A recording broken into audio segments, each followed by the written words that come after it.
안녕하세요. 오늘은 여러분이 보내주신 그 민수기 20장 설교 자료들, 이걸 가지고 좀 깊이 들어가 볼까 합니다. 네, 이게 거의 40년에 가까운 광야 생활, 그 긴 공백이 거의 끝자락이잖아요. 맞습니다. 이전 세대는 이제 거의 지나가고 새로운 세대가 약속의 땅을 이제 코앞에 둔 시점인데, 근데 이야기가 또다시 불평으로 시작해요. 참 흥미롭습니다. 네, 그렇죠. 특히 그 시점하고 장소가 아주 중요합니다.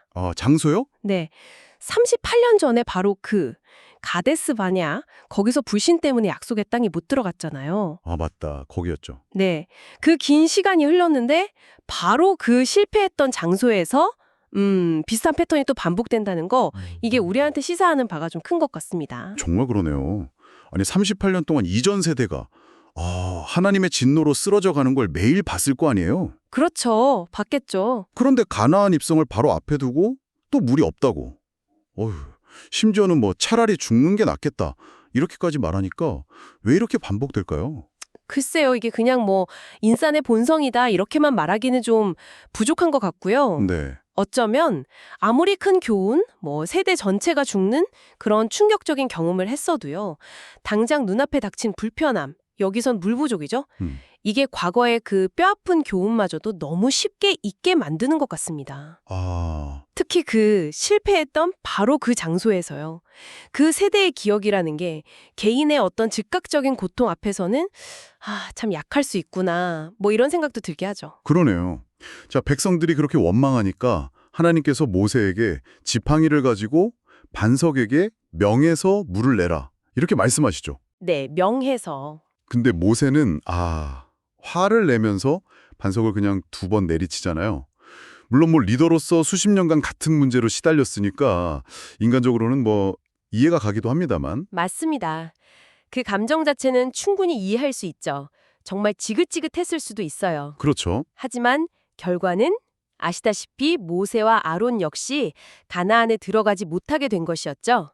하나님께서는 백성들 앞에서 당신의 거룩함을 드러내지 않았다. 이렇게 지적하십니다. 거룩함, 그게 핵심이군요. 네, 그러니까 하나님의 일은 그분의 방법대로, 즉 말씀대로 이루어져야 한다는 점입니다.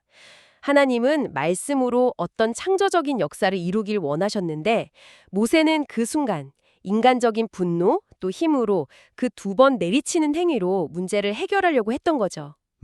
그 징벌이 참 무겁게 느껴지기도 하네요. 네, 무겁죠.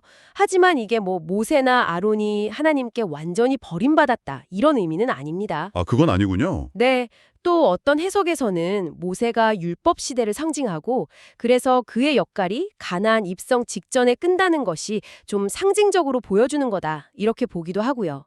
중요한 교훈은 역시 내 감정이나 내 방식이 아니라 하나님의 뜻 그리고 그분의 거룩함이 드러나는 방식으로 사명을 감당해야 한다는 것이겠죠. 네, 그렇군요.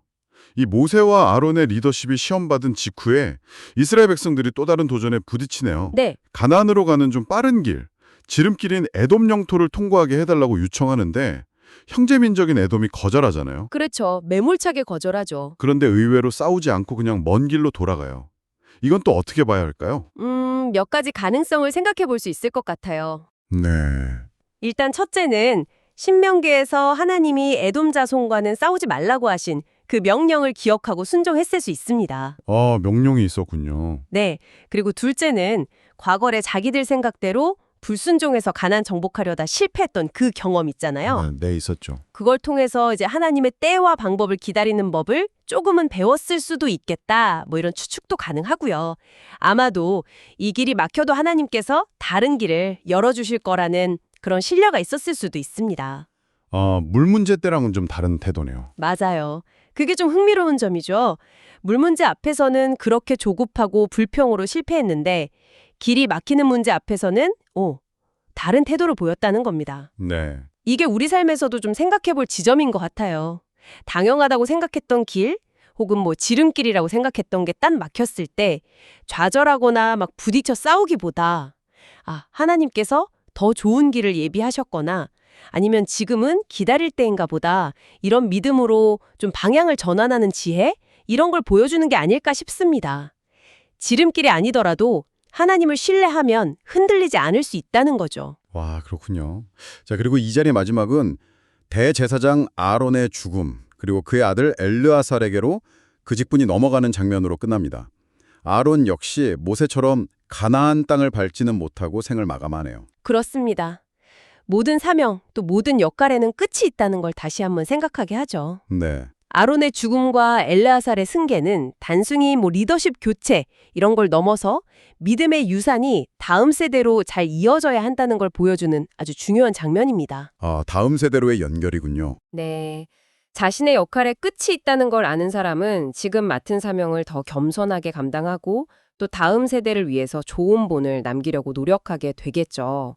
그리고 그 조상들에게로 돌아갔다는 표현은 비록 가나안 땅에는 못 들어갔지만 그래도 하나님의 품 안에서 안식했음을 좀 보여주는 것 같기도 하고요. 오늘 민수기 20장을 통해서 보니까 와, 수십 년의 시간이 흘러도 반복될 수 있는 인간의 연약함, 또 하나님의 일을 대하는 우리의 태도, 막힌 길 앞에서 필요한 어떤 믿음의 전환, 그리고 사명의 마무리와 다음 세대를 향한 책임까지 정말 깊은 주제들을 만난 것 같습니다. 네, 맞아요.